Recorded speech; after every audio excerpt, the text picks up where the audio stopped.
Hola a todos y a todas, bienvenidos a esta nueva píldora de la Cátedra Maderamen. Hoy por fin tenemos entre nosotros a Marta Romero, en concreto del equipo Suma Arquitectura. Ella es jefa del Departamento de Arquitectura, ya lleva unos 8 años en el equipo y queríamos que Suma Arquitectura nos presentara el trabajo en específico en la Biblioteca de García Márquez, que se centra en una estrategia que ella se denomina como diseño ecosistémico y que nos parecía muy interesante que lo compartieran con nosotros para ver cuáles son los matices y las bondades que la madera aporta a esta tipología y a esta disciplina de diseño. Marta os presentará mejor que yo qué es Suma, pero bueno, como apunte, como introducción, Suma es un estudio de arquitectura especializado en arquitectura residencial y pública singular, cuyo trabajo se caracteriza por la investigación y el impulso pionero y emprendedor. Y han desarrollado un sistema de diseño ecosistémico que fomenta los vínculos sociales en nuestro entorno construido, el uso de los biomateriales como la madera y una alta responsabilidad ecológica. Entonces, no podía pasar por tenerlas entre nosotros y sin más, take the floor. Marta, bienvenida. Muchas gracias. Pues buenos días. Voy a explicaros cómo hemos aplicado el concepto de diseño ecosistémico en el proyecto de la Biblioteca Gabriel García Márquez de Barcelona. ¿Se han preguntado alguna vez si todo está en Internet para qué ir a una biblioteca? Google Books y Amazon amenazan las bibliotecas tanto como Facebook y Twitter amenazan la plaza y el espacio público. En suma, amamos las bibliotecas, tanto antiguas como nuevas, pero las bibliotecas no pueden ser solo un templo del conocimiento, y flexibilizarlas para permitir que todas las situaciones tengan cabida es también una receta obsoleta, ya que si pues se pueden dar todas las opciones simultáneamente, en el fondo ninguna estará teniendo realmente lugar. Desde nuestro punto de vista, la relevancia no se basa en los programas y en las actividades que albergan, y podrían darse en cualquier otro lugar, sino que es en su intensidad espacial única y en sus cualidades como ecosistema. Las bibliotecas son el paradigma del espacio público, son nuestras catedrales civiles, han pasado a convertirse en catalizadores y condensadores sociales. De aquí nace el diseño ecosistémico, buscando redefinir las relaciones de nuestro entorno construido desde un punto de vista holístico y relacional, en el que la arquitectura en general, como por ejemplo la estructura o la fachada, no sean un problema separado del mobiliario, del programa, la colección o los usuarios. Necesitamos implementar los usos y las interacciones desde las condiciones atmosféricas, lo corpóreo, lo áptico, para formar una red cohesionada con el entorno, un nuevo ecosistema.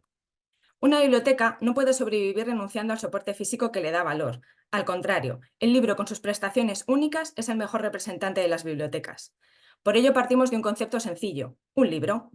Un libro de hojas plegadas, horadadas, que se convierten en otra cosa. Un paisaje, una matriz espacial, un edificio. Desde este punto de partida han surgido algunos de los proyectos y diseños de las bibliotecas del estudio, como es el caso de la Biblioteca de Fuerteventura o la Biblioteca Central de Helsinki. La Biblioteca Gabriel García Márquez nace de un concurso en el año 2015 promovido por el Ayuntamiento de Barcelona y el Consorcio de Bibliotecas, que se ganó gracias a la reinterpretación del mismo concepto base, en donde los libros se condensan, esta vez apilándolos y plegando sus hojas transformadas en madera al interior, creando un paisaje capaz de abarcar diferentes situaciones domésticas y urbanas.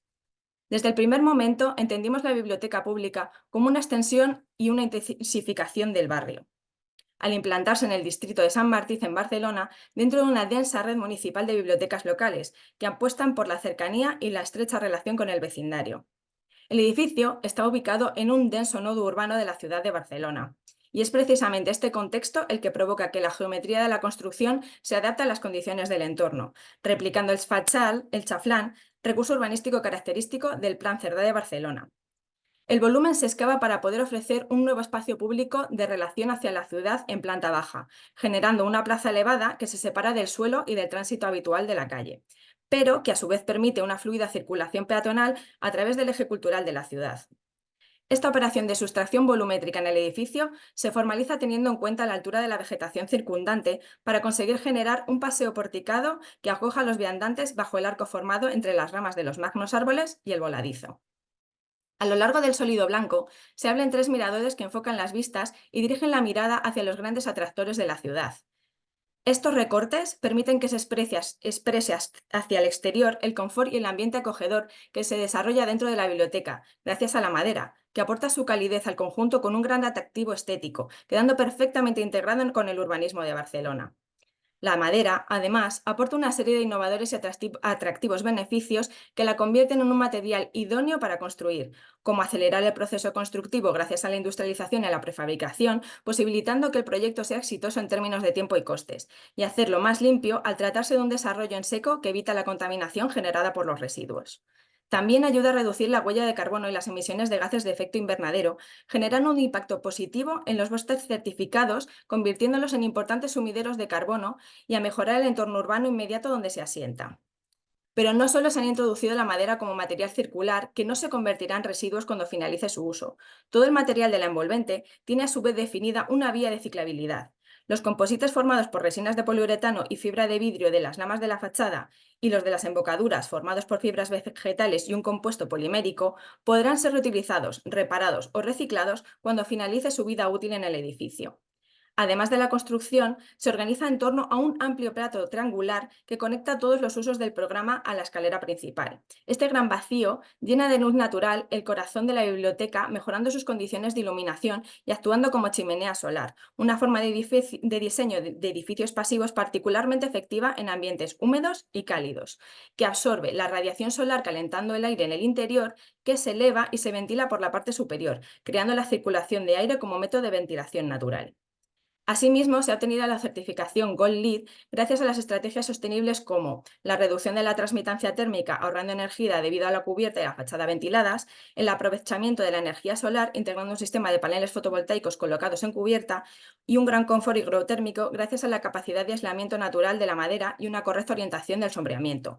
Además de la reutilización de aguas pluviales, recogiendo el agua de lluvia en un depósito de almacenamiento, con el fin de distribuirla para mantener los requerimientos hídricos de la vegetación del edificio, imitando el ciclo natural del agua. La estructura presenta 3 núcleos verticales de madera contralaminada, que son el apoyo principal sobre el que diseñar de manera más eficiente las diferentes áreas de la biblioteca. 2 núcleos de circulación de forma triangular y el cuadrado de servicios, que encierra baños y áreas de almacenamiento. A lo largo de estos núcleos verticales se desarrollan alternativamente 2 tipologías espaciales claramente diferenciadas y definidas visiblemente por su función. En primer lugar, encontramos los espacios cerrados, que se caracterizan por una densa estructura de madera contralaminada y están dedicados a las actividades acústicas más exigentes, como la sala polivalente, la radio, áreas para niños y laboratorios.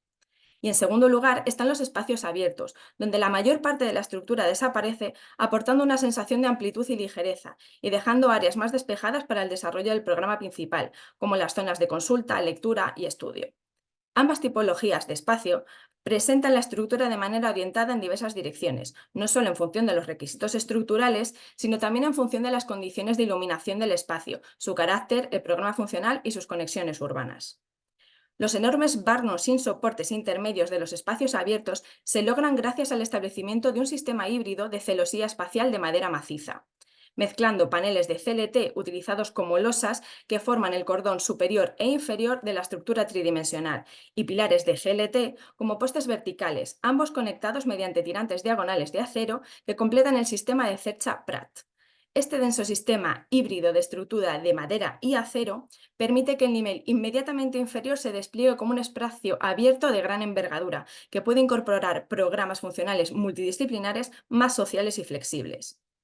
El edificio cuenta con un total de 4.294 metros cuadrados construidos, de los cuales 890 metros cúbicos son de hormigón, mientras que 1.300 metros cúbicos son de madera, tanto de CLT como de GLT. Todos los paneles de CLT necesarios para las losas de forjado, los núcleos verticales, las vigas y las chimeneas de cubierta que encierran los lucernarios de las zonas principales fueron prefabricados por KLH en Austria en madera de abeto rojo, incluyendo en fábrica todos los rebajes, recortes, fresados y mecanizados necesarios. Para que esto fuera posible, desarrollamos un modelo de fabricación en el que era necesario controlar panel a panel la composición de las capas y sus caras vistas. En él se numeraba cada elemento individualmente y se indicaba qué tipo de madera serrada tenía, que debía utilizarse el espesor total del panel en milímetros, el número de capas que lo componían, el espesor de cada capa y la dirección de cada una de dichas capas con respecto a la anterior, es decir, si se contrapeaba o si se orientaba en la misma dirección. También se recogía la especificación del acabado y el número de capas al que afectaba, pudiendo ser madera cruda para revestir, cepillados en calidad vista industrial o calidad vista residencial. Además, se cuidó el diseño del proyecto al más mínimo detalle, indicando las direcciones de tabla mediante flechas en el modelo de fabricación, para asegurar, en la medida de lo posible, la continuidad de las mismas entre paneles. Es imprescindible cuidar los encuentros matando los cantos para evitar paneles con ángulos demasiado agudos que puedan astillarse. Las juntas entre paneles se hacen a media madera, que tiene un despiece en forma de L en ambos paneles para facilitar la puesta en obra, y se colocan a tope en la cara que vaya a quedar vista. Se debe tener en cuenta que la numeración del montaje para el despiece de la dirección de apoyo de la media madera. Se han diseñado todas las uniones en palmas del edificio, entendiendo el proyecto como un gran mueble de ebanistería. Siempre que sea posible, la unión se realiza mediante una articulación de carpintería madera a madera que oculta el ensamblaje, como espigas y mortajas, colas de Milano.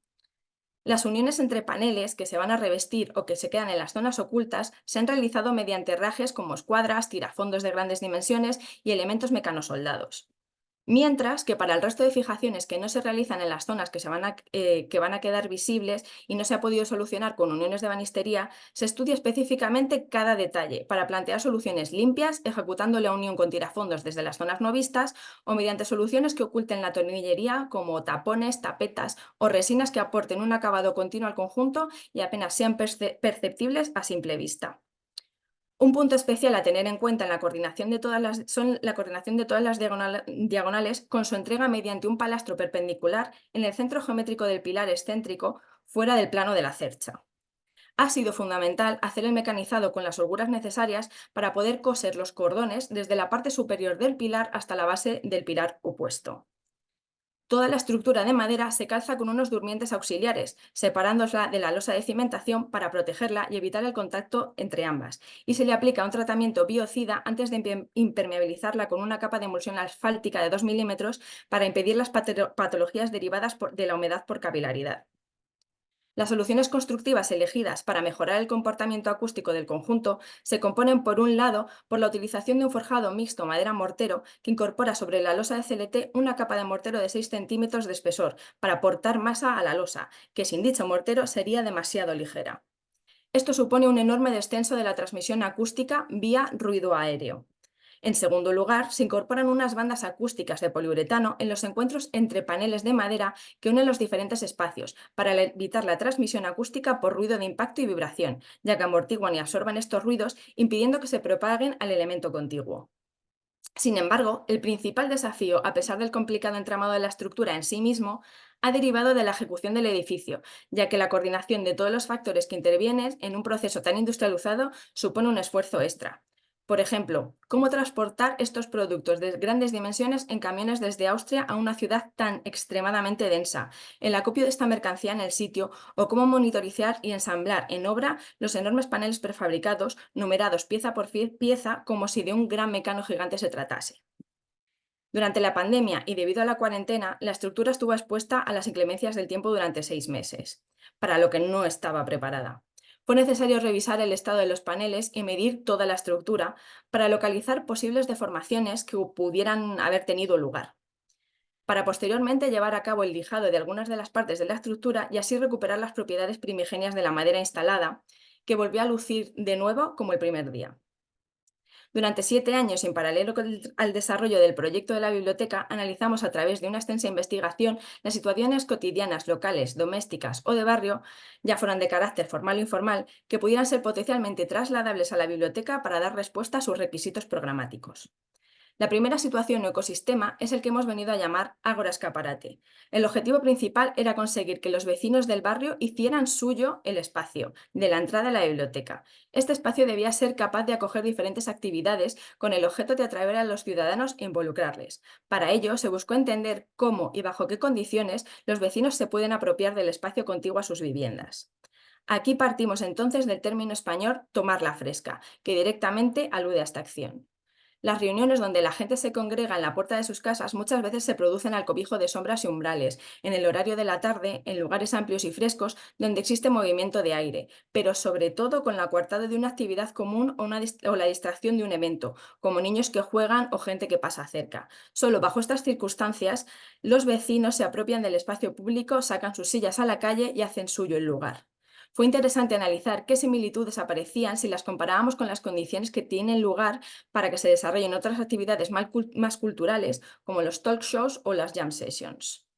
Además, ampliamos el ámbito de investigación tomando como referencia otros ejemplos de interacciones importantes que se producen en esta relación entre el espacio interior y el exterior, como es el caso de los escaparates, en los que se estudió qué recursos utilizan los comerciantes para que sus escaparates repercutan en el espacio de la calle y sirvan de atractor. Espacios expositivos estáticos y escénicos que interaccionan con el usuario desde la observación, en contraposición con los mercadillos que generan atmósferas atractoras mediante elementos móviles, expositivos y adaptables que ofrecen innumerables oportunidades y fomentan la venta. A continuación veremos cómo se traducen y hibridan estos primeros ecosistemas teóricos en la experiencia de uso del ágora escaparate. La biblioteca se abre a la vía pública actuando generalmente como escaparate estático muy iluminado y atractivo, que ofrece toda la colección de oportunidades y novedades mediante expositores que llaman la atención a los usuarios desde el espacio interior que se conecta directamente con la calle, al que llamaremos bazar de actualidad. Este bazar se convierte, por tanto, en un mercadillo con mobiliario versátil que muta de una manera sencilla y dinámica, generando innumerables configuraciones diferentes del espacio. En la plaza elevada, las áreas de anticipación y reunión vinculadas al espacio social y público generan atmósferas de contagio y tertulias, convirtiendo la biblioteca en una casa de la diversidad cultural, consagrada a crear, albergar e intensificar el conjunto de conexiones y redes que conforman el tejido de lo colectivo, llegando la biblioteca al exterior, al barrio. Mientras que el acceso principal traduce las condiciones de atracción desde la observación propias del escaparate estático, mediante la sobriedad de un mostrador de diseño escultórico con una iluminación escénica más dramática. Otro de los ecosistemas es el foro de ideas, que se plantea como un espacio de acceso e intercambio de conocimiento. Para entender cómo se intercambia el conocimiento, se decidió analizar el contexto en el que suceden las tertulias, esas reuniones informales entre gente para conversar sobre algún tema. Las tertulias tienen lugar tanto en foros virtuales y las redes sociales como en los bares, las plazas, la consulta del médico o en el sofá de nuestras casas. La biblioteca ofrece un soporte físico institucional capaz de traducir estos fenómenos dentro de sus puertas, realzarlos e intensificarlos, recogiendo, por ejemplo, otras situaciones más singulares como la posibilidad de desarrollar una ceremonia teatralizada o convertirse en un plato de televisión. Cada ecosistema tiene sus ventajas y es más apropiado para un evento o para otro. Es el usuario quien decide cómo utilizar las posibilidades que le brinda el espacio, optando por atmósferas más privadas e íntimas con situaciones de lectura individual o reuniones grupales de coworking, o llegando a producirse hasta charlas, debates, presentaciones de libros o clubs de lectura, gracias a un mobiliario adaptable a toda la gama de posibilidades. Pasamos ahora al ecosistema que es el eje vertebrador del proyecto, el patio central al que hemos llamado la espiral de encuentros. No queríamos que la escalera fuese un elemento meramente comunicador, sino que al mismo tiempo pudiera brindar un factor sorpresa que favoreciese la casualidad y diera lugar a encuentros inesperados. Para ello, por un lado, tomamos el patio de vecinos y los elementos que giran en torno a él como ejemplo de escenario a descubrir. Y por otro lado, el periplo como concepto, en el que la biblioteca se entendiese como un viaje de interacciones en el que el usuario no va en busca de algo concreto de una forma específica dentro de un depósito de objetos, sino que la búsqueda se convierte en un complejo entramado de múltiples itinerarios con un gran potencial transformador, en donde lo importante no es tanto el destino como la experiencia vital atesorada en el trayecto recorrido. La biblioteca se convierte, por tanto, gracias a esta escalera del patio central, en una espiral de situaciones únicas, en la que asomarse, como si de una ventana se tratase, a todos los eventos y ecosistemas que tienen lugar. Teatros, actuaciones musicales y conferencias se dilatan y expanden más allá de los muros de una sala polivalente destinada a ello, pudiendo llegar a ofrecer espectáculos más performáticos y escénicos que inviden el espacio de la biblioteca, colonizándolo. El último ecosistema surge de la concepción de volver al libro. Nace de observar cómo leemos los diferentes usuarios en nuestro hogar, en el parque, en grupo. Para ello se realizó una investigación sobre los diferentes tipos de lectura que se pueden desarrollar en nuestro día a día. En el Palacio de la Lectura y en el Jardín de Invierno se traducen parte de estas situaciones de lectura, sobre todo las relacionadas con el bienestar y el hedonismo, pero vamos a explicarlas con más detenimiento a continuación. En un ambiente multitudinario, la lectura como elemento portátil mediante libros físicos o digitales nos permite la creación de una atmósfera privada de evasión o distracción frente a lo que nos rodea. Este concepto se ha traducido mediante accesorios que permitan al usuario trasladar la colección sin esfuerzo según sus necesidades, como carritos y cestas, o como espacios cápsula de aislamiento que facilitan la concentración entre el tumulto de gente dentro de las estanterías de la colección.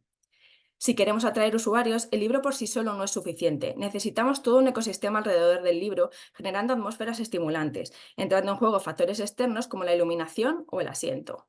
Actuando por un lado un poco como escenógrafos, incorporando cortinas que aportan privacidad pero no aíslan completamente del exterior, o un poco también como ecólogos, ofreciendo fondos escénicos con entornos naturales que aporten sosiego y tranquilidad, introduciendo la naturaleza a través de terrazas y grandes ventanales y llevando la lectura a las mismas.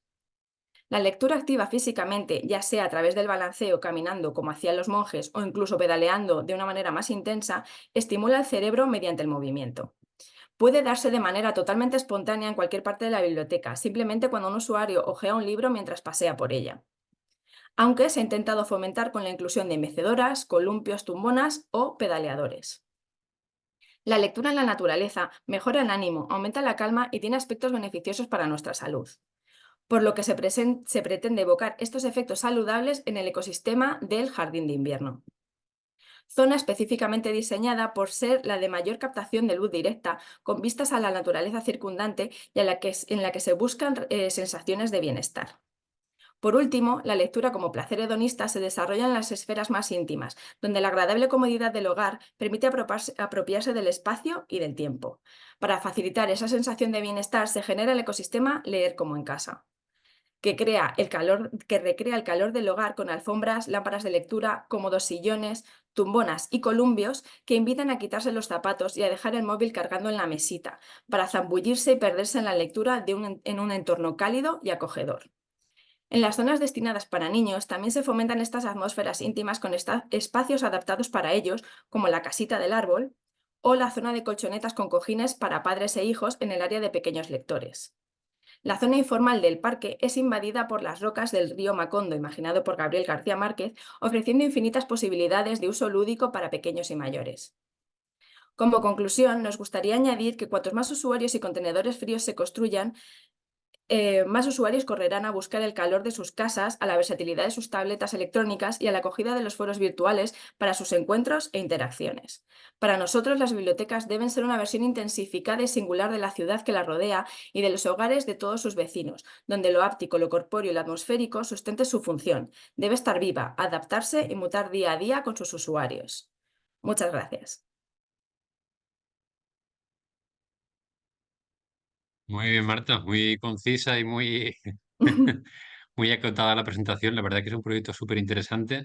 Yo quería comentarte, aparte de este proyecto en concreto, que ya hemos visto que en la presentación se han visto tanto detalles constructivos como de Ujú. diseño, enfoque, espacios. La verdad que la presentación ha sido muy completa. Eh, Otros proyectos en los que estéis trabajando desde Suma que creas que pueda ser interesante compartir, o si puedes dar algún matiz sobre siguientes proyectos que vayan a venir para 2024-2025 para estar atentos. De momento estamos trabajando en pequeñas cosas más vinculadas a promociones privadas, pero por ejemplo uno de los proyectos que sí que hemos hecho y que es muy interesante también es el de Ourself Houses, que es un bloque de edificios que también está diseñado a través del diseño ecosistémico y que hace un bloque de viviendas en donde las viviendas se convierten en áticos y viviendas jardín, que son prácticamente como viviendas unifamiliares que se han diseñado específicamente para cada familia, analizando todas las necesidades que tenían desde un inicio. Entonces se ha introducido este diseño ecosistémico en toda la producción del bloque de viviendas. Muy interesante. ¿Y qué les compartirías tanto al alumnado que van a verte, que van a ver esta presentación, como a Ujú. los profesionales que vayan a ver en el repositorio la presentación? de cara a la evolución y el potencial que pueda, bueno, que está teniendo la madera en el sector de la construcción y el diseño a nivel contemporáneo y todo este despunte que está teniendo también como material válido, ¿no? Para hacer diseños innovadores y vanguardistas, ¿qué palabras inspiradoras les podrías compartir para motivarlos a usar la madera como material de construcción? Pues que realmente tiene muchísimos beneficios, es un material que además, como habéis podido ver, no se limita solo a la construcción de casas para revestir, sino que puedes utilizarlo dejando losas vistas e intentando hacer. Nosotros lo habéis visto que hemos hecho todo tipo de perrerías a la estructura, la hemos tecnificado con el acero y hemos conseguido liberar grandes vanos que es algo que no se veía o no se hacía muchísimo y que creemos que puede tener muchísimas más posibilidades que por qué no soñar, ¿no? ¿Por qué no curvar la madera o algo así? Que ese es el futuro de nuestro estudio, que está emprendiendo un centro de investigación que se llamará Zimbra y estamos intentando promoverlo para hacer todo este tipo de investigaciones sobre madera. Bien, spoiler. Vale, Marta, pues nada, muchísimas gracias A y vosotros. nada, estaremos atentos a vuestras Zimbra. novedades. Muy bien, encantada. Muchas gracias. Un Vale, saludo. hasta Gracias a todos. pronto.